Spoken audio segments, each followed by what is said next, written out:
Good afternoon, ladies, and welcome to Meet the Artichoke Girl Sarah. So today the tables are being turned and another Artichoke Girl Sandy is interviewing me with Artichoke's 30 questions. As she goes through, as always ladies, if you like what she's saying or what we're talking about, push that love button. And if there are any questions that you want to ask or you want to get involved with the chat, then if you just type out your question, if Sandy can see it and she doesn't need specs like me, so she's more likely to, then she will shout at me, or otherwise I will answer the questions at the end of the interview. So Sandy, over to you. Oh, this is very exciting. I had this brainwave that I was tired of watching everyone else tell us what what they were doing to Sarah. So it's time we find out what Sarah's doing. So we start off with Sarah's two most fabulous questions. Diamonds or pearls first? So, diamonds or pearls? Well, do you know what? I'm not sure whether I would be fussed about either, but actually that's a complete lie. Because obviously if I could have 5 very, very large diamonds, I wouldn't be saying no. No, I don't think any of us would be, would we? But the likelihood of either of us getting that is non-existent. No, so. completely non-existent. So, and I'd probably flog it to someone else. You wouldn't? Oh no, big diamonds. Oh, if my hand was weighed down, I'd be hanging on to them. You'd have to change how you dressed Yes. to support your hand. Well, then moving on from diamonds and pearls, what about big knickers or small knickers? Well, I wear vast knickers. Actually, do you know what? Can you see where they are? Ah. These were my mum's and she died 3 years ago. Oh my God. Okay, so my question is, how the hell do you wear your mother's knickers? Well, she probably left them. And I was probably about 6 or 7 years ago. And each time I don't have enough underwear left, I fish around in my drawer and you can see how vast my mother's knickers are. The only good thing is you can probably pull them up a little bit further and shovel the bit of roly-poly fat down into them. And can you believe I actually used to wear thongs? I can't believe that. No. Not something I wore personally, but hats off to you because you did. Oh, so Sarah, what is the oldest piece of clothing in your wardrobe? So the oldest piece of clothing in my wardrobe belonged to my grandmother. Oh wow. And I still have a blouse that she must have worn in the 1930s. It has the leg of mutton sleeves. Okay. And I think somewhere I've got some sort of jacket she had. Obviously, I'm probably going to hang it on one finger. I can't wear any of it. But I used to wear them when I was younger. And actually, if anybody knew of a museum that I could donate them to, then that would be fabulous. Because what I don't want to send them to a charity shop. No. But, you know, they represent fashion, well, from the 1930s. So yes, the oldest piece of clothing I have is about 80 years old. Wow. Okay, that was not the answer I was expecting, I've got to say. And along with that then, what's your favourite colour? My favourite colour is, I can't really remember the name of it, but you know the medieval paintings, the sky is that really beautiful indigo blue. Yeah, and you get that colour of the sky in Norfolk, Yes. particularly. Yes. On a sort of hot, warm, steamy Yes. day, and where the sun is just not quite out. Yeah, so Yeah, that is my I get favourite it. colour, but I don't really remember what the name is. Oh, I'd go with kind of indigo hue, maybe. Hue, baby. Yeah. I'll certainly check We'll you. we'll create a new colour just between the two of us. I'm all right with that. And who is your favourite designer then? So my favourite designer is Chanel. Why? Because I think that my own personal style is quite masculine. I like very simple things. I like structure. I like beautiful cloth. And I just think that that's what her style epitomizes. It's very, very simple. Simple lines. But yeah. beautiful. Yeah. So Chanel, then closely followed by Yves Saint Laurent. Okay. But that's the same thing with his suits and everything. Yeah, yeah, absolutely. So I think it is because I have quite a masculine style. Yeah. Yeah, simple and elegant. Well, thank you. Right. If you were to be in a musical, Yeah. what part do you think you would play in a musical? Oh my God, I have absolutely no idea because I can't stand musicals. Can you not? No. Oh God! Right. Oh yes, I know what I would be. I would be Maria in The Sound of Music. Oh my God! Dressed in curtains. What? You didn't problem like Maria. That is because it's the first film I ever saw. Oh. My grandmother was Hyacinth personified, so we weren't allowed to go to the cinema because we would be mixing with common children and get fleas. Okay. This is going back to the late 60s, early 70s. But she allowed us to go and see The Sound of Music because it was about nuns. And Oh, obviously wow. you being a good Catholic as well. Well, I don't know if I'm a good Catholic, but I did go to a school. I went to a convent, so I get where you're going with that. And actually, I probably know every single word of every single song. I probably, when we were in our teens actually, we could actually do the entire film for you. So do you still watch it on the Christmas reruns then? No, because I'm too busy bloody cooking. Oh, on Christmas Day. But it's the only musical that I love. Oh, somebody is watching and waving. We're getting a few likes here, Sarah. Oh, hello everybody. So that would then. So if you don't like musicals, do you like plays? Would you have a favourite play? A favourite play? That is really hard because I haven't been to the theatre for years. Not since I moved to Norfolk, which is 20 years ago, isn't it? That makes it sound like Norfolk doesn't have theatres. Well, it does in Norwich. Which is a long way away. Long way away. Oh gosh, I don't know. What is my favourite play? I suppose anything by Shakespeare. I love Shakespeare. Okay. Shakespearean plays. Oh, Dr. Faustus as well by Marlowe. I love that. That sounds a little bit highbrow for me. Anything that's sort of post 17th century is absolutely no use whatsoever, darling. Okay. All right. I'm not even going to pretend I know what you're talking about there. I'll just move on. Let's go for books, shall we? Okay, books, right. My favourite book? Yeah. Ever? Ever. Yeah. Oh, I don't think I can do that. Okay, so what's the best book you've read then in, say, the last 5 years? A Suitable Boy. I loved A Suitable Boy, and that's on the telly now. It is, yeah, it is. That was really fabulous. And then there was a series of books that was written, forgotten. I think the author was Kingsley Amos's wife, and it was about 5 or 6 books. I've completely forgotten what they're called, but it was like a series. The Forsyte Saga I've read in the past 5 years. I love that. Yeah. I do read avidly every morning in the bath for half an hour. Oh wow, that's so I really get up good. early because I can't think straight at night, and I lie in the bath for half an hour and read. Oh. So I used to read a lot, but I can't see anymore, so I can't read. That's why you mustn't do it at night. You see? I know. Well, that's the problem. Yeah. Well. Yeah, that's not going to happen. Oh dear. So what are you reading at the moment then? It's called Stone Mothers. It was recommended to me by one of my oldest friends, Nicola, and she lives in Germany now, and we were brought up together, and we grew up in a little town in Suffolk called Woodbridge.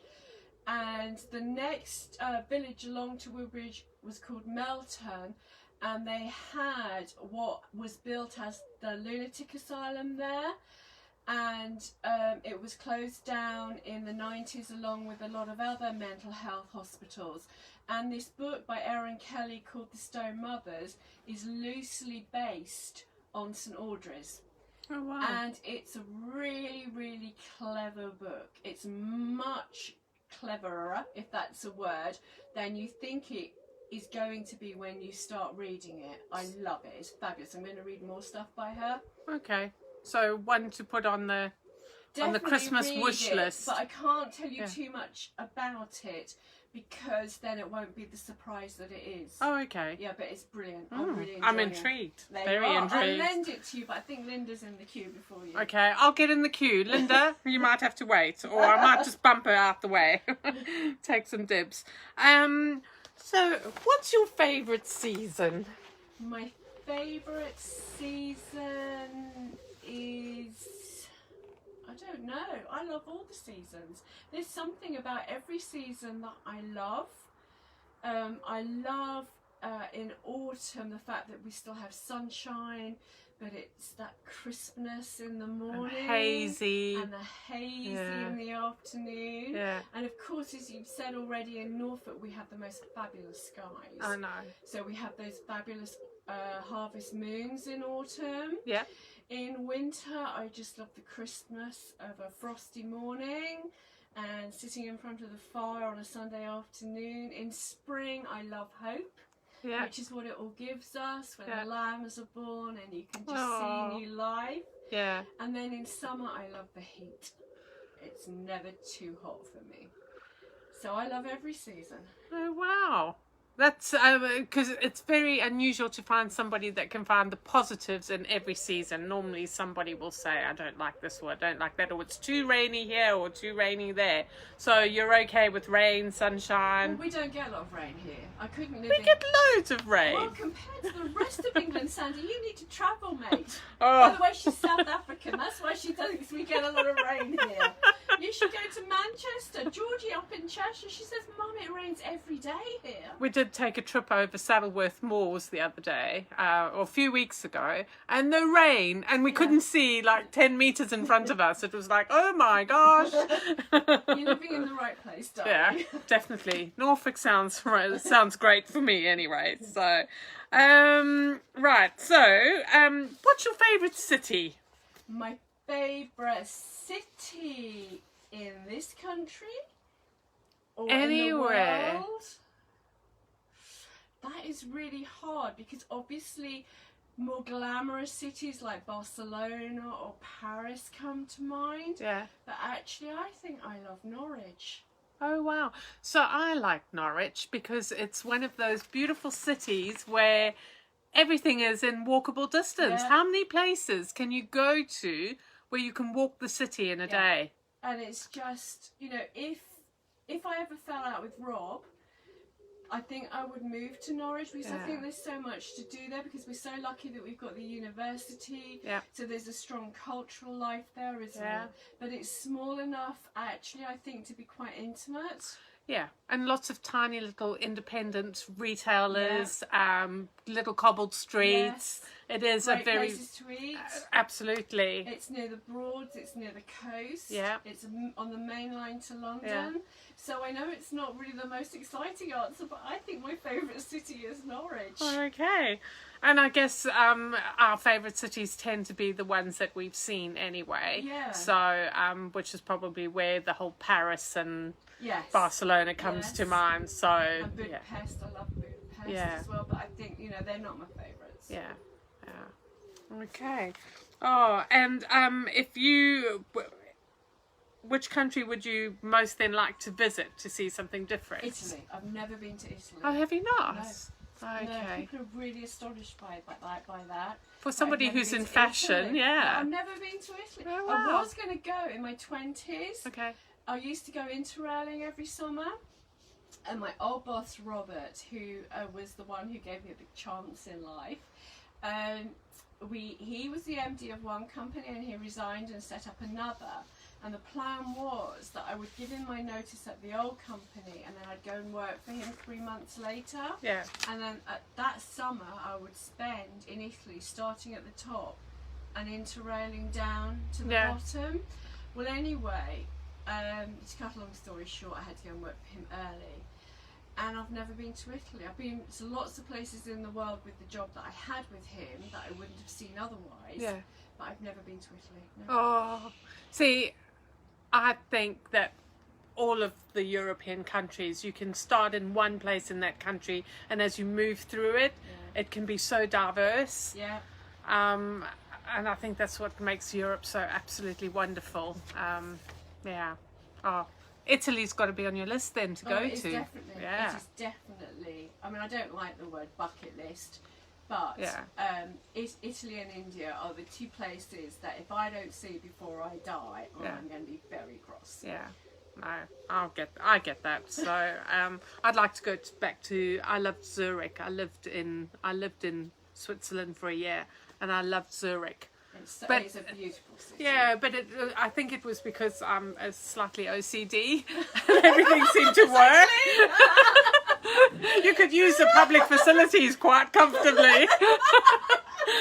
And the more south you got, the more Italian-like it was, like on Lake Lugano and, you know, Ticino and that. So it had all that kind of Italian influence in architecture and fashion. Yeah. Or you walk along the shops and it's just Versace and Chanel and all of them there, you know. But everything worked because it was Switzerland. Well, my auntie Peggy used to live above Montreux, so she lived in a little village called Grion. Okay. And I love Switzerland. Yeah. I think it's beautiful. Oh, It's just such a lovely country. Yeah, absolutely stunning for me. But like those rocks Yeah. that we can't afford. We can't afford to live there either. Unless you're a nanny for somebody very rich, which was what I was. Yeah, but I think we're too old to be nannies, darling, now. Oh, God, yes. Definitely agree with that. So, going back to clothing, what are you most looking forward to in the autumn in terms of what's coming in the autumn collection? So, now that is a really difficult one because we put together a really fabulous collection for this autumn. But obviously COVID-19 is playing its part. So at the moment, I'm not completely sure actually what's going to turn up. But what I do know is we've got some fabulous shirts coming in from Bariloche, which is a lovely Spanish brand that we work with. We had a break with them for a few years, but they're coming back this autumn, and the detailing is fabulous on those. We've got some lovely Angelica jeans coming in at long last in Whoop, whoop. 30-inch leg, which is too short for you. Yes, it is too short for me. Ladies with short legs will be so pleased. Yeah. And the other thing that I think I'm quite excited about is that brown's coming back, which actually isn't a colour that I can wear easily, but so many people can, and so many ladies have missed it because it's been out of favour for the past 3 or 4 years. So I think probably the thing I'm really looking forward to this season is the surprise, because I've got no idea what's coming. And I'm thinking, oh my God, I'm scratching around trying to add a few more brands to our list, as a lot of our favourite brands have reduced their production for this autumn. So this is going to be a big surprise this autumn for everyone. So do you know what the colours are going to? So you said brown. Yeah, brown and black is really coming through at the moment. But as you know, at Artichoke, we always do colour anyway. Yes. Navy is always strong for us in the winter, because a lot of women as they age find it harder to wear black, and not everybody wears as much makeup as I do to compensate. So navy's always really, really strong, and for us our collection in the winter is a lot more casual anyway, because we all move into jeans and jumpers because we can't afford to centrally heat our houses. So so it's a lot more casual. We've got our own range of knitwear that we looked at in the spring, and we started introducing it. So that's predominantly cotton, and we're going to bring in a bit of merino and lamb's wool, beautiful designs. Yeah. And I've found another label that's manufacturing for us in Italy, I hope. I emailed them today and I haven't heard back. So fingers crossed we're going to get that. And that is the project going forward, is to do more own label stuff so that we have control over the quality and actually we get what we want. Yeah. So, so I think it's going to be a really interesting season, if not slightly traumatic. Well, you might be looking forward to more spring then and seeing what spring brings. Well, actually, I'm beginning to buy for spring at the moment. So, and I'm trying to think very hard about what to do for that as well. Okay. By now, in a normal year, I would have already been to Dusseldorf. Where are we? Beginning of August this weekend, I'd be at the trade show in London. And then the following weekend, I would be at a trade show in Birmingham, as well as seeing a lot of the agents. And the shows have been cancelled. So I'm buying very differently now. Some I'm buying through Zoom. Some I'm actually just doing it from photos, which is not as bad as it seems if you know the quality. And then I'm just seeing lots of agents over the next month. So it will be interesting to see what happens. But a lot of the collections I'm looking at are quite reduced. Yeah. So that's not an issue if the collections are tighter, as long as they're producing enough and good quality ones. Yeah. I guess it's, I mean, just thinking about women shopping online, and sometimes that's a positive experience and sometimes it isn't. As somebody who's going to be selling on and having to make those decisions, that must be quite difficult, because you don't, although you have an idea of what it's going to look like, do you really? Because you're not going to see it as much as if you were seeing it in the flesh? A lot of it I am seeing in the flesh. Oh, okay. And the brands that I'm buying from on Zoom, I agree that touch is really important, but I've bought from them for years. Oh, so you know them. Yeah, yeah. So that if I say, is this a fine lawn cotton? Yeah. They'll say yes or they'll say no. And you know what that then looks like. Yeah. Yeah. So okay. that it's going to be a new experience. But I suppose it's just like a normal customer buying online. And actually you probably buy more online if you trust the person that you're buying from. Yeah, and I have to say I agree with that, because I'll see something online and I'll go, oh, Sarah, I like that. And you'll go, no, that's not for you, darling. And I think, okay.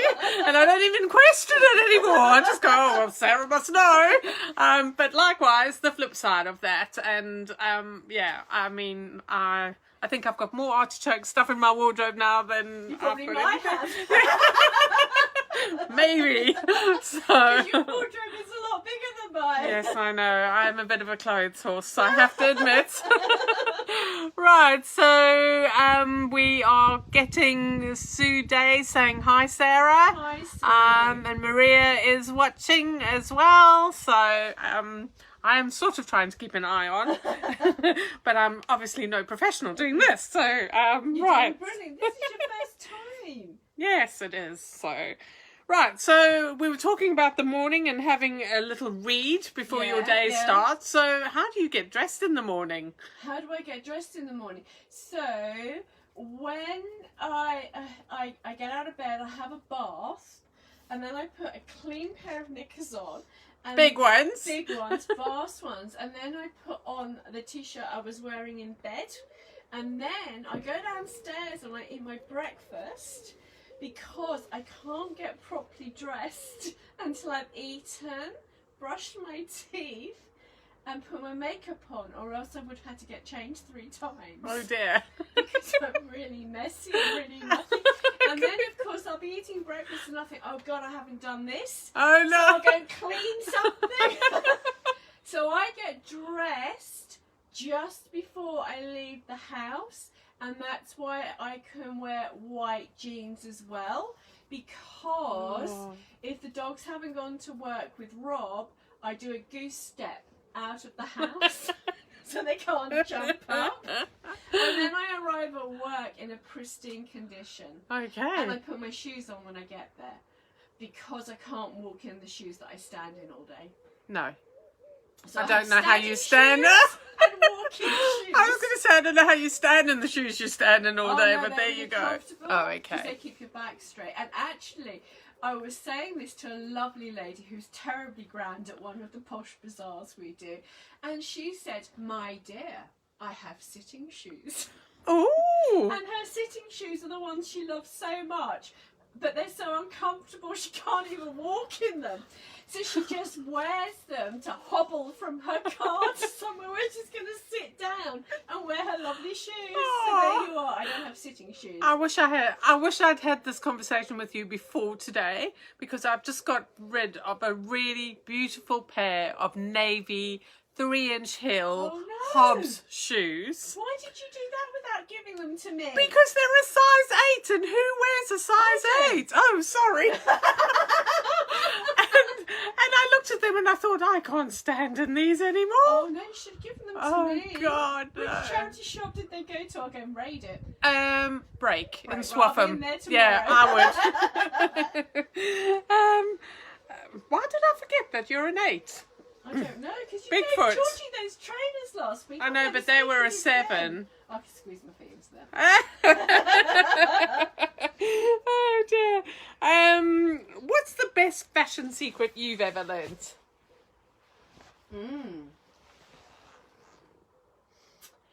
I think that the best fashion secret I have ever learnt is to buy pieces that you love. Yeah. And that way you will always feel good in what you are wearing. So yeah, I think there's a huge emotional connection with clothes, in the same way that there is with art and with music and with pieces in your house as well. And that's really why I don't quite understand throwaway fashion, because I really don't understand why you would buy something that you dislike so much you would only want to wear it once. I don't get that. And I think it's kind of a false economy, because it looks great and then you buy it and it probably looks all right that first time, and then you wash it and then it just doesn't look like anything that you bought in the first place. And I still get caught out by that. And Still that's do. the really difficult thing. Yeah. And I think, as I would agree with you, as I've got older in life, I have consciously made a decision that I would rather spend more on an item and buy something that I'm going to have for longer than just throw the money away, because the amount of clothes you just give away because they look terrible. T-shirts are the worst. I buy a t-shirt and it seems long enough, and then you wash it and suddenly it's halfway up your fat belly, and that's not good at all. It's a bad look. That's not a great look. No, it's not. So No, but I've never actually done that. I've always had a very, very small wardrobe. I think people would be surprised how small my wardrobe is, but I love everything that's in there. And you never look like, I never look at you and think, oh, you've worn that before. So you managed to do that somehow very well. This dress I'm wearing and a pair of wide leg James Lakeland trousers are the only things I've taken out the shop this season. So everything you've seen me in this year is old. Everything. So I don't have a lot of clothes. Yeah. But I love the stuff I have. Oh, well, if it's any consolation, the artichoke stuff is not in the charity shop. Okay. I am keeping that because I love it.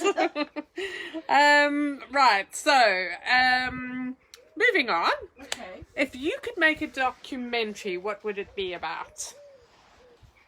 Oh, that is really hard. Actually, it's probably not quite so relevant now, but I did have an idea for a documentary a few years ago. Okay, here we go. So how grandiose am I? In a little shop in Swaffham making documentaries.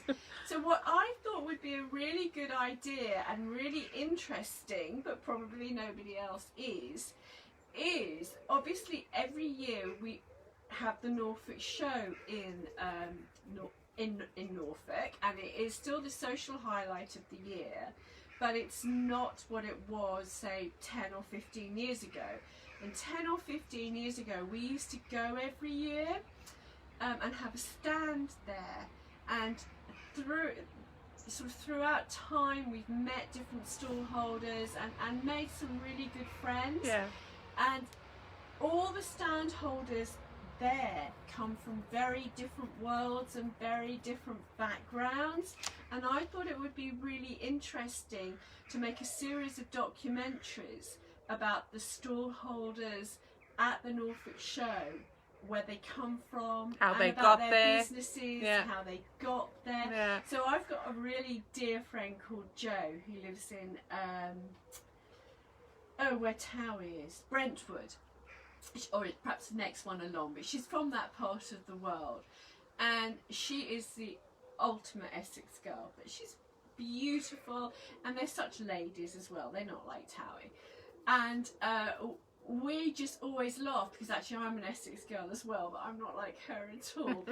And she had this fabulous company called Hot Footed that she's since sold on to another lovely couple. But to cut a long story short, to show how different we all are, we were doing the show one year, and Jo had this sort of contraption that was like a stand, and it had arms sticking out, and she had all her handbags hung on it. And I said, oh my goodness me, Jo, that's fabulous. Can you tell me where you got it from so that I can put my handbags on it? She said, well, Sarah, I got it from Argos because it's a shirt era. And I just split my sides. I said, Jo, you cannot be serious. You are the only person I know who would have a shirt era. And she said, Sarah, you're the only person I know who doesn't. And that was just, I just think it would be so interesting to see all our different lives. So if I was about to make a documentary, that's what I would do. So it's kind of like 30 questions on being on the Norfolk show. Yes. So maybe you're doing little mini documentaries all the time and you didn't know it. Like that. I'm making a documentary a week. There you are. There you are. David You're living Dimbleby it. at your hotel. I bet he hasn't got the viewers you've got right now. If anyone's a friend of David Dimbleby's, please don't let him know who I am. So, what advice do you think, if you were looking back, would you have given your 21-year-old self about how your life needed to turn out, how you were going to progress, what mistakes you might have made? Oh, I would just have said to my 21-year-old self, it will all work out in the end. Oh, God. I actually think that was the saddest part of my life, actually. I think it was the most difficult part of my life. I had no direction. And I felt very, very lost. So actually, I probably would say to that young woman, don't worry, you'll be okay. You'll have a fabulous life. Yeah. Just hang on in there. And I'm glad I did. I guess it's really hard when you're 21. You think you know what you want to do and where you want to go. And I often think about how difficult it is to be a young person. And having to make decisions about what the rest of your life is going to look like. And that's fine for some people, but I think by and large for most of us, who the hell knows what you want to do when you're 17 or 21? And you don't even know you don't even know the person that you're going to be, do you? No, you absolutely don't. And there's such pressure on you, I think, at that age to be the person that you don't know who you're going to be. You know, if somebody had told me how my life was going to pan out, I just would not have believed. I wouldn't have believed them because it's been so different to the life that I expected I would have. Yeah, I would agree with you there. Yeah. Just looking at mine. So Tina is saying, well, she's talking to somebody called Joe, and I think Tina might be hitting the brake shop as well for the size 8s. So watch out there. You better hot foot. Everybody can have a go wearing them. I had socks for my shoes. Does that make sense? So I put socks on the outside of my shoes to keep my shoes nice. Oh my God, Sandy! I know, well, you know. So those shoes are in good condition. Best you get down there. So they're not chucked underneath your bed like my huge God, collection. no. Gosh, no. Can't do that. Right, where are we? I've kind of lost my place on the page. I do that all the time. What is your favourite taste? Favourite taste? It's an interesting question because as I said it, I thought, oh my God, what am I meaning here? Taste in clothes? Taste in food? I'm assuming you mean Taste food. in... Yeah, I'm going to go with food. Yeah. So at the moment, I'm addicted to Tesco's fudge. Okay. So posh then. It's lovely. I have quite an addictive personality. Just buttercream fudge, that kind of natural. They're essentials. Oh, okay. Yeah, you know, like they're Cheap range. cheap range. Cheap range fudge. Fur coat, no knickers, me. Right, ladies, if you need to know what to get Sarah, your mother's old knickers and some essentials fudge. You'll be in. Oh God, who would have thought? Oh no, that's not true. That's not true. That is my second favourite. Oh, well, taste. there you go. Now it all comes out. My first favourite taste. It must be the same. It is Coco's truffles. They're so rich, and I don't do very Don't rich you? chocolate. I can have 3. Oh my gosh, that's incredible. I think if I have one, I'd be, Oh, they are to lovely. die for. And Maggie's brilliant at Yeah. making them. So if you don't live in Norfolk, we bang on and on and Yeah. on. All of us, I know, about this fabulous hotel called Strattons Yeah. that belongs to a friend of ours. But we're not doing it because she's a mate, because it is just amazing. Yeah. And Maggie, who runs the cafe Coco's, makes truffles to die for. To absolutely die for. If you ever come to Swaffham, you must have lunch there. Yes. And before you leave, you must buy the sausage rolls because they're made with my husband's pork. And you must have Maggie's truffles. But really, after I've had 3, I do feel quite sick. And if you want a really good breakfast, have the poached eggs on ham, which is also Rob's ham, with sourdough toast. Oh my God. I walk in, they know exactly what I'm having. I don't have to. Oh, and I get mine with an extra side of mushrooms because there you are. yeah. So, but yes, got to know what you want and what you like. So, And it is a fabulous place to Yeah. stay. But I think it's fully booked now to the end of September. So, ladies, if you want to come to Norfolk for an autumn break, stay at Strattons now because otherwise you might be disappointed, which is fabulous. yeah, it So is good that fabulous. they're full. Yeah, brilliant. Okay, favourite taste we did, and now I don't know where I am, so I'm just going to go with something else.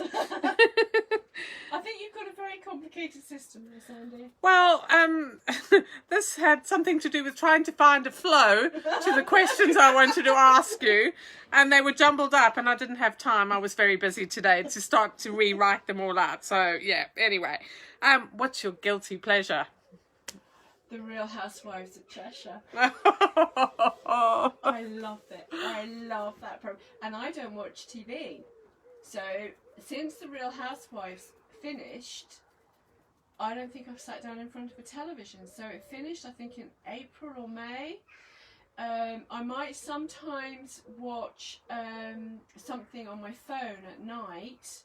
And Rob and I, in the winter, we sit down every night and watch something from Walter Presents. But I'm not that bothered about telly. okay. But I love The Real Housewives of Cheshire. So I've never watched it. Oh my God, it is brilliant. It is absolutely brilliant. You forget I live with a police officer or ex-police officer who's obsessed with crime. Oh God, well that's Rob. I Yeah. was going to say to you, you need to dump her. I need to dump him. They can be miserable together. and we will live in paradise. We will. We'll be on the continent, having a great time, buying clothes, wearing fancy shoes. It'll all be good. We will And be so happy with there'll each be other. no essentials Waitrose, no essentials Tesco's fudge, should I say? I'm not doing that. Oh dear. Right. Where am I? What would you never wear? Leggings. Yeah, they're awful. God. How does anyone look half remotely good in them? Nice pair of slinky jeans Yeah. on somebody with a great figure. Yeah. I get that. Yeah. But leggings? No. Half of them are see-through. No, You just they're see awful. rolls of God knows what. No, can't be doing that. I'm going to alienate a lot of people now. Oh dear! There we go. So leggings remind me of pregnancy and poverty, and I'm too old for both. Yeah, They I just- didn't I do hate one, them. and I definitely have got champagne taste, so I never wear leggings. No, I just can't think of anything positive to say about this, especially when you can have like our Stamen trousers, which are just as comfortable, Yeah. but you look elegant in Yeah. them. I just don't get me started. I find it hard enough wearing a badly pair of undesigned jodhpurs for riding, because they do the same kind of thing. They just make you look lumpy and awful. they're awful. So, which means you spend a lot of money on jodhpurs, which is not great. And the other thing about leggings is then you buy tunics to cover up your leggings. So what's the What is point? that about? Yeah. And then you look bigger because you're wearing something that is oversized Yeah. to cover up the hideous garments that you shouldn't have worn in the first place. And Sue Day agrees with you. Good. Oh God. Right. So where are we? Do you believe in free will or destiny? That is really tricky. Because I think in a funny sort of way I believe in both. So I don't believe that you can control what happens to you, but I believe that you can choose how you react to it. Oh, so philosophical, What Sarah. can Oh I my say? God. I am a woman of very, very deep thoughts. So, for example, with COVID-19, none of us could have predicted this would No. happen to us. And obviously, we all have really, really very, very low moments. We all do. But we have a choice. You know, we can either let this beat us, or we can lead as normal as life as we possibly can, which is why I keep wearing that Choose Life t-shirt. Every time I've got that Choose Life t-shirt on, you know I'm having a crappy day, Aw. because I just think that it's up to us how we react to it. Yeah. And you know, we need to get as much joy as we can, especially we're really lucky here in Norfolk. The infection rate is so low at the moment. I know. That within reason we're able to lead a relatively normal life. I aren't would we, if agree. we're careful? Yeah. So we must just grab that with both hands. Yeah. Before we're locked up again for the winter. So I think it is a bit of both. I think that things happen to you that you have no control over, but what you do have control over is the way that you react to them. And I wish I'd learnt that lesson about 25 years before I did. Yeah, and I think we all have to go through that learning process to get to an age in our lives where we can see it in that way. Yes. I think it's very easy to put our old heads on what we wish were younger shoulders, Yes. but that doesn't work No, like it that. doesn't work like that. No. But I think that our children are more in tune with their own mental health. Yeah. And certainly my daughter George already says that. She says, you know, this has happened to me, but it's up to me to decide how I react to that. Yeah. Whereas I think at her age I just would have felt a lot more defeated by life. Yeah. So I think from where I sit, sometimes it's very easy to see there's a very big dividing line between young people that can feel like George does and can get some perspective, and others that just find life quite overwhelming and hard. And I think it's a lot harder than probably when we were younger. Yeah. It certainly feels that way from where I'm sitting. I don't know what you think. Yeah. But, you know, that probably's got a lot to do with your job, hasn't it? Oh, yeah. Okay, well, we won't talk about that then. Let's move on. If you could have a date with somebody, living or dead, who would that be? Oh, I don't know. My dad? Oh, I love that. Probably. But then probably my mum as well. Oh. And my Auntie Peggy. Oh. Perhaps we should have a seance. Okay. Anybody has a Ouija board? Yeah, I was just going to say, has anyone got a Ouija board? We need a board. Yeah, Oh, and God. my grandpa. Yeah, I just think that I did appreciate them at the time.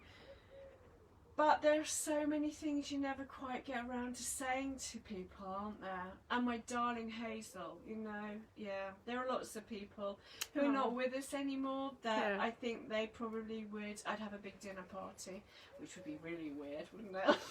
Would be very weird. Miss Havisham at the top of the table somehow.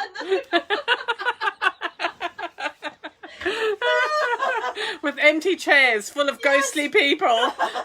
Lovely. And they all bloody hated each other anyway, so that wouldn't work very well. This is the documentary, ladies. So we probably would have to have a progressive dinner party. Oh. Maybe you could have it like quick fire dates, you know. It's 10, what's Speed it? dating Yeah, with your speed dead dating people. with your dead relatives. Oh, God help us. Yes, yeah, I think with all of them. Yeah, with my dead people. Okay. That wasn't the answer I was expecting at all. You know, you normally get something like, oh, well, Hillary Clinton or... Oh, well, the Dalai Lama, Yeah. obviously. Oh, well, He of can come course. too. He'll get on well with them. Oh, gosh. Well, maybe you just need to pick a dead famous person to come in, because then he would fit in well. Dead Bowie, obviously. Oh, okay. Well, of course. He can play music in the corner. Oh, God. It's going to be a great party. So, I have one last question for you. Okay. Why clothes? It's not a question on your list. It's just a question. I've always loved clothes. And I can remember as a teenager, I bought Vogue every single month. I used to design my own clothes. I never made them, but I used to do the designs. But in the 70s, when I was growing up, art wasn't considered a profession. So I wasn't discouraged. Yeah, I was discouraged. So everybody thought that, you know, I would end up being a lawyer or something like that before I failed my O-levels. So, and then I actually started working for a shipping company, and eventually I had lots of rubbish jobs. And then I started working for this shipping company when I was about 24. I had a fabulous decade before I had the children. And then when I had the children, I thought I'd retired. I thought I was going to be a stay-at-home mum. Oopsie daisy. Yeah, well, life has a habit of biting you on the bum, doesn't it? That didn't quite pan out as I planned. So I had a lovely, I think I had 7 years off work. And I have a lovely girlfriend called Liz. And she'd moved out to Australia and we'd moved to Norfolk, and both of us needed to earn cash, but both of us wanted to be there for our kids. And so she said, what you need to do, Sarah, is you need to sell clothes to retirement villages, because you can drop the kids off at school, go to your retirement village, and then finish before you pick the kids up from school, and then you don't do it in the school holidays.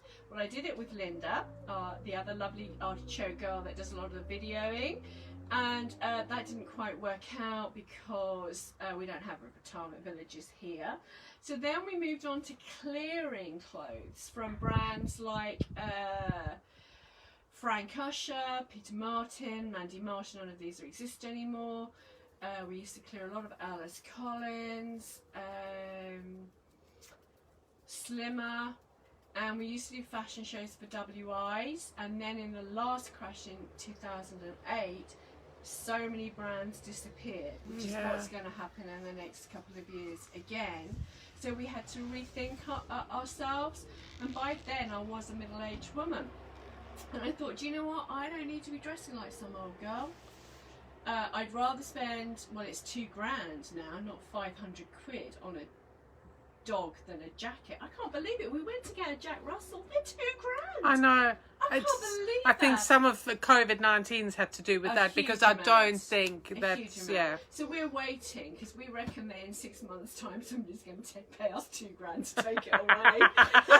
Once it's killed next door's cat, trashed the house, and it's buggered off for about the 70th time.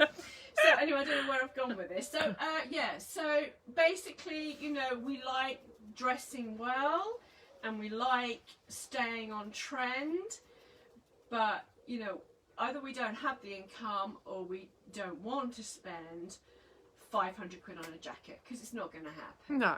So that's how Artichoke was born. And actually, I love the buying and I love the clothes, but actually for me the whole business is about the people. It's just like, I don't go to work, I just go meet my mates every day. Which is why COVID was so hard. Yeah. So so by accident really.